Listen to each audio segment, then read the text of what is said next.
For the headlines, weather forecast.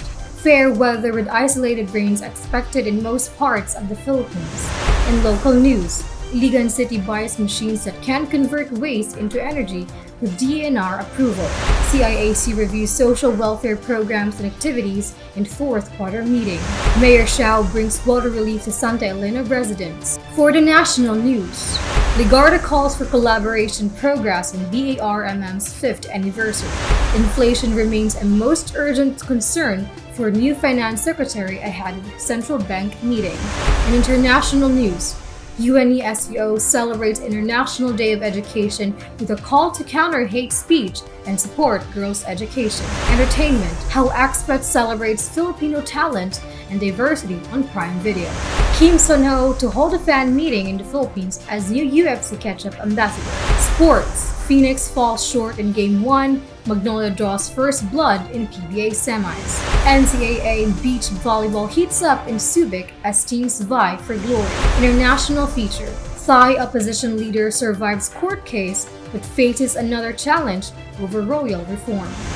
National feature, Philippines' first lung transplant program launched. For our trivia, your eyes can see 10 million colors, the science and mystery of color vision.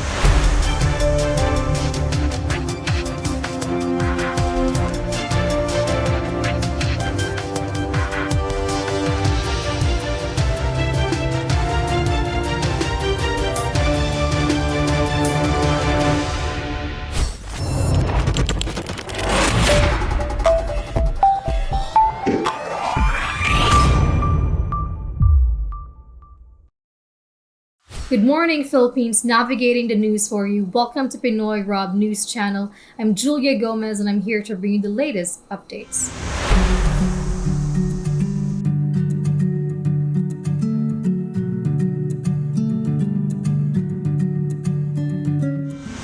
Weather forecast. Most parts of the country are expected to have fair weather with partly cloudy to cloudy skies and isolated rain showers or thunderstorms. The northeast monsoon, locally known as Amihan, will bring cloudy skies with light rains over Cagayan Valley, Aurora, Quezon, Camarines Norte. The rest of Luzon, including Metro Manila, will have generally fair weather despite some chances of isolated rains. Palawan and Visayas will have hot and humid weather with temperatures ranging from 31 degrees Celsius to 32 degrees Celsius. Mindanao will also have pleasant weather with isolated light rains and thunderstorms. A gale warning is in effect over the northern, eastern, and western coasts of northern Luzon and eastern coast of central and southern Luzon, where waves may reach as high as 5 meters. A gale warning is also raised over the eastern seaboard of Visayas, where waves may reach 4 to 5 meters. Sea travel is risky over these areas. The rest of the seaboards of the country will have slight to moderate seas.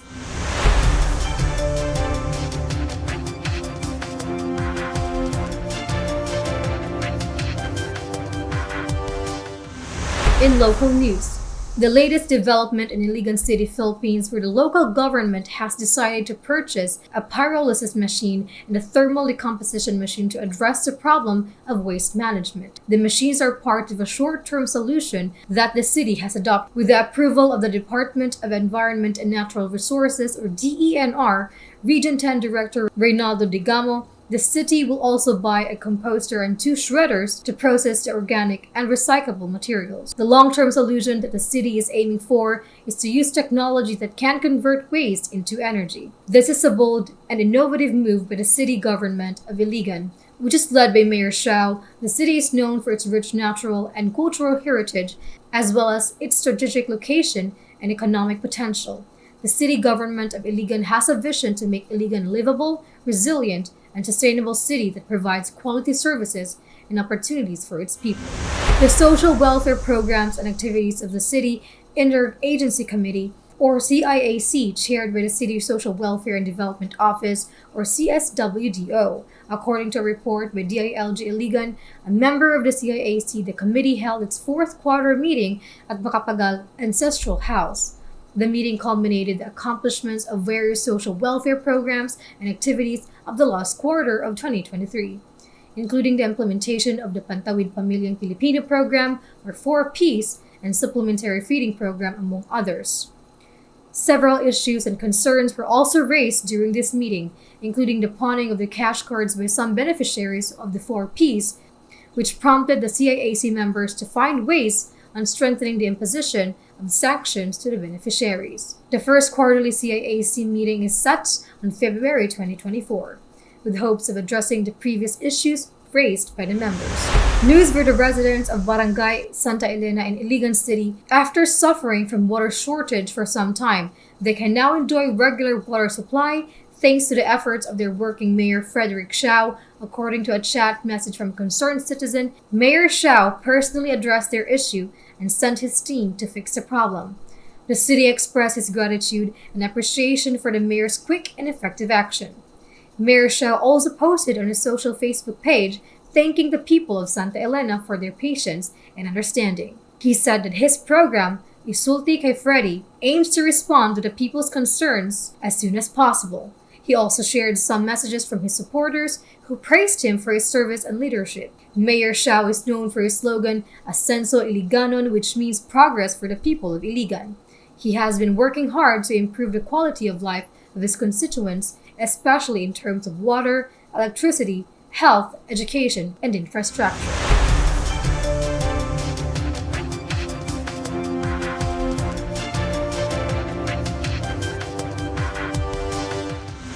For the national news, the 5th founding anniversary of Bangsamoro Autonomous Region in Muslim Mindanao, or BARMM, which is being celebrated on January 21 to 26. BARMM is a region in southern Philippines that was established in 2019 after decades of conflict and struggle for self-determination by the Bangsamoro people. One of the senators who supported the passage of the Bangsamoro Organic Law, which created BARMM, is Senate Pro Tempore Lauren Ligarda. She sent her warm greetings and congratulations to Bangsamoro government and people on his occasion.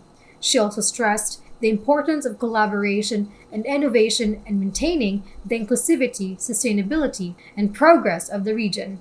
She said that BARMM should be a place where every voice is heard, every culture is celebrated, and everyone has the opportunity to succeed. Ligarda also mentioned the need to pursue the fast-track the rehabilitation of Marawi City, which was devastated by a siege in 2017. She said that Marawi is a testament to the collective commitment to rebuilding lives and fostering a sense of community that transcends the challenges faced by the region. Ligarda serves as a co-chairperson of the Philippine Congress Bangsamoro Parliament Forum, which has been working to establish intergovernmental relations through legislation and collaboration in pursuit of peace in BARMM. In international news, an update on the economic situation in the Philippines, where inflation remains most urgent, according to the new Finance Secretary Ralph Recto, who took on the financial portfolio on January 15, is the government's representative to 7-member Policy-Making Monetary Board of the Bangko Sentral ng Pilipinas, which will meet for the first time this year in February 15 to review the direction of policy rates inflation. Inflation rate headline inflation in December returned to target at 3.9%, but average inflation for 2023 was 6%, well above the central bank's 2% to 4% target. Recto said it is imperative that they find ways and means to reduce inflation and that he supports what the Monetary Board is doing. Monetary policy, the central bank kept its benchmark rate steady at 6.5%. In the final 2 meetings of the last year, after hiking rates by a total of 450 basis points since May 2022 to rein in inflation, Recto said the possibility of oil prices and transport costs going up is given escalating geopolitical tensions, and that the central bank will look at all these data and make appropriate decisions going forward. This year, UNESCO has chosen the theme of countering hate speech through education, highlighting the importance of learning for peace and human rights. According to UNESCO, the world is facing a surge of violent conflicts, discrimination, racism, xenophobia, and hate speech, both online and offline. These phenomena threaten the dignity and security of millions of people, as well as social cohesion and harmony of our societies. Education is a key tool to prevent counter hate speech by promoting values of respect, tolerance, and solidarity among learners. UNESCO also dedicates this day to all the girls and women in Afghanistan who have been denied their right to education by the Taliban regime. The organization condemns this serious violation of human rights and calls for the restoration of education for all in the country. Education is a human right, a public good, and a public responsibility. It is essential for achieving gender equality, poverty reduction, and sustainable development. However, today, 250 million children and youth are out of school, and 763 million adults are illiterate. Their right to education is being violated, and it is unacceptable. UNESCO urges all stakeholders to join forces to transform education and make it accessible, inclusive, and equitable for all.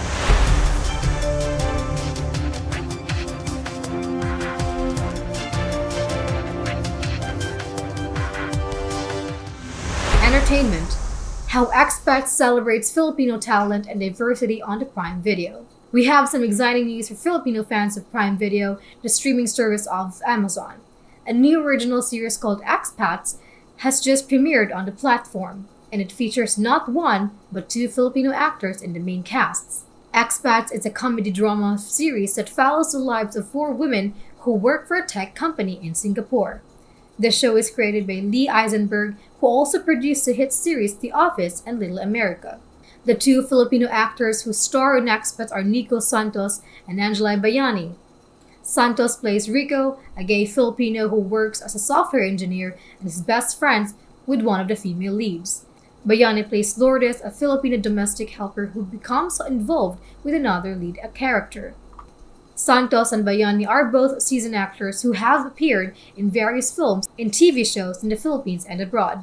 Santos is known for his roles in Crazy Rich Asians, Superstore, and Insatiable. Bayani is known for her roles in Iloilo Norte and Love Diaz films. Expats is a rare opportunity for Filipino actors to showcase their talents on a global platform. The show has received positive reviews from critics and viewers who praise its diverse and authentic representation of Asian culture and experience. And exciting news for fans of South Korean actor Kim Son-ho, the star of hit dramas like Startup and Hometown Cha-Cha, is returning to the Philippines in April for a brand-sponsored fan meeting. Kim Son-ho is the new endorser of NutriAsia's ketchup brand UFC, and he will be meeting his Filipino fans at the Mall of Asia Arena on April 13. This will be his second visit to the country. Ticketing details for the fan meeting have yet to be announced, so mark your calendars and get ready to see Kim Son-ho's charming smile and dimples in person.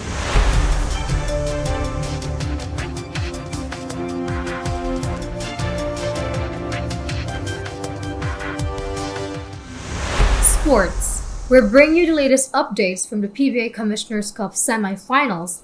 In the first game of the best-of-5 series, Magnolia Hotshots edged out Phoenix Super LPG Fuel Masters in a thrilling finish, 82-79, at the Araneta Coliseum in Quezon City.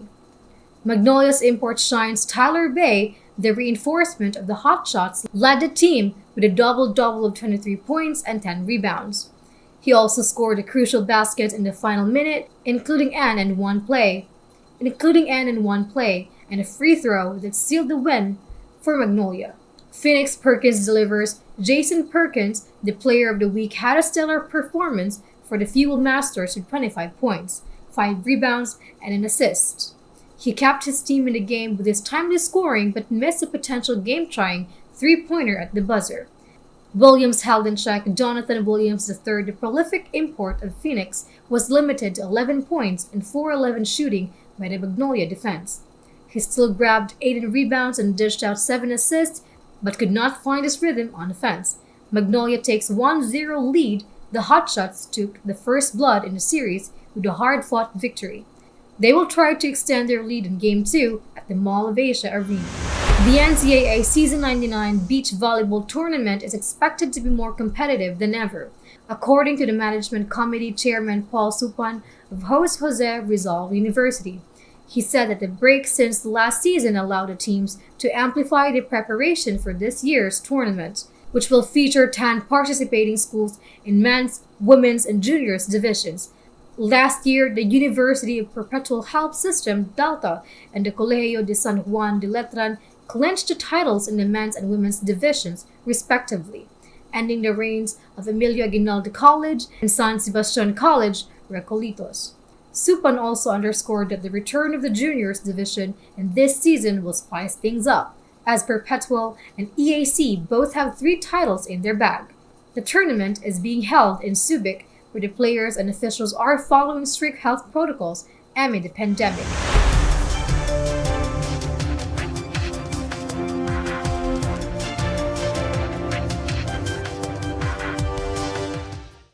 International feature. Thailand, where a popular opposition figure has survived a court challenge that could have disqualified him as a member of the parliament. Pita Limjaroenrat, the leader of the Move Forward party, was accused of violating election law by owning shares in a media company. However, the Constitutional Court ruled that he did not break any rules and can be reinstated as an MP. Pita's party won the most votes and seats in the last year's elections, but was blocked from taking power by lawmakers aligned with the royalist military establishment. Pita and his party have also faced another complaint for proposing to amend the Least Majesty Law, which bans criticism of the royal family. The court will issue a verdict in that case on the last week of January.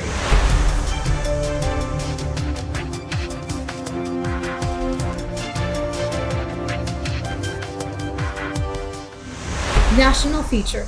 President Ferdinand Marcos Jr. has launched the country's first lung transplant program at the Lung Center of the Philippines in Quezon City. The program, which is a collaboration between the Lung Center and the National Kidney Transplant Institute, aims to offer services that improve the lives of those afflicted with irreversible lung disease. The president said that the healthcare is a public commitment driven by neither political agenda nor personal legacy projects, and praised the partnership between the 2 hospitals as a template for pooling resources and sharing assets to boost patient care and improve bottom lines. He also expressed confidence that the program will succeed, as it inspired by the same grand vision that prompted the establishment of the Lung Center and the National Kidney and Transplant Institute during his father's era. The program will also improve the Lung Center infrastructure capacity, which includes the renovation of the post-anesthesia care unit and the surgical intensive care unit funded by the 2024 General Appropriations Act and private sector donations. The president also vowed to help rehabilitate the NKATI damaged by the fire in 1998. According to the records, pneumonia and other forms of respiratory diseases were among of the top 20 causes of mortality from January to July 2023, while acute lower respiratory tract infection and tuberculosis also remain among the top causes of the illness in the country. The president said that his administration plans to establish an additional 179 medical specialty centers before the end of his term, 9 of which are dedicated lung centers.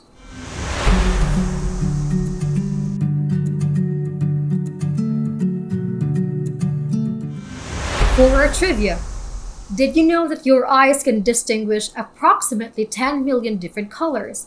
Our eyes have 2 types of cells that detect light, rods and cones. Rods are more sensitive to light and help us see in dim or dark conditions. Cones are less sensitive to light, but they can detect different wavelengths of light that corresponds to colors. We have 3 types of cones: red, green, and blue. These cones are named after the primary colors of light, not the colors of the rainbow. Each cone can respond to a range of wavelengths, but they are most sensitive to one specific color. For example, red cones are most sensitive to red light, green cones to green lights, and blue cones to blue light. When light enters our eyes, it stimulates the cones in different combinations and intensities. For example, if we see yellow light, it stimulates both the red and green cones, but not the blue ones. If we see magenta light, it stimulates both red and blue cones, but not green ones. Our brain then processes signals from the cones and creates a color perception that matches the light we see. This is how we can see a spectrum of colors from red to violet, and also some colors that are not in rainbow, such as pink, brown, and white. However, our color vision is not perfect. There are some limitations and variations that affect how we perceive colors. For example, some people have a condition called color blindness, which means they have a reduced ability to distinguish certain colors. This is This is usually caused by a genetic mutation that affects the number of function of the cones. Most common type of color blindness is red-green color blindness, which affects about 8% of men and 0.5% of women. People with this condition have trouble telling apart red and green colors and may see them as shades of brown or gray. Another factor that influences our color perception is the context and environment. The same color can look different depending on the light, the background, and the contrast with other colors. For example, if you look at a white object under a yellow light, it may appear yellowish, but if you look at it under a blue light, it may appear bluish. This is because our brain adjusts our color perception based on the ambient light. This is called color constancy, and it helps recognize objects regardless of the lighting conditions. However, sometimes our brain can be tricked by optical illusions that create false or ambiguous color perceptions. For example, you may have seen the famous dress that went viral on the internet a few years ago. Some people saw it as white and gold, while others saw it as blue and black. This was because the image was poorly lit and had no clear reference for the color of the light. Our brain then made different assumptions about the light source and the color of the dress, resulting in different color perceptions. As you can see, our color vision is a complex and fascinating phenomenon that involves both our eyes and our brain.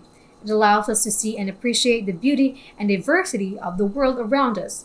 But it also reminds us that color is not an objective reality, but a subjective experience that depends on many factors. So the next time you look at something colorful, remember that you are seeing one of the 10 million colors that your eyes can distinguish, and that someone else may see it differently. And that concludes our news hour. Let's stay alert and informed. We hope you stay tuned for more updates.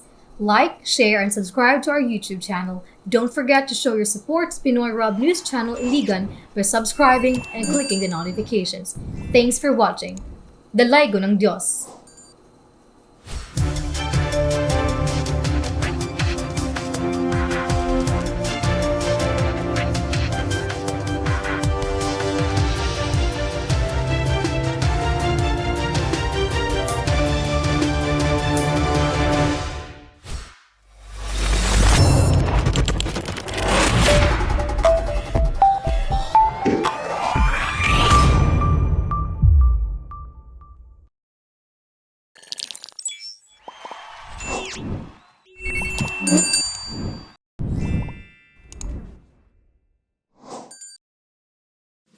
Mga kababayan, ang pambansang awit ng Pilipinas.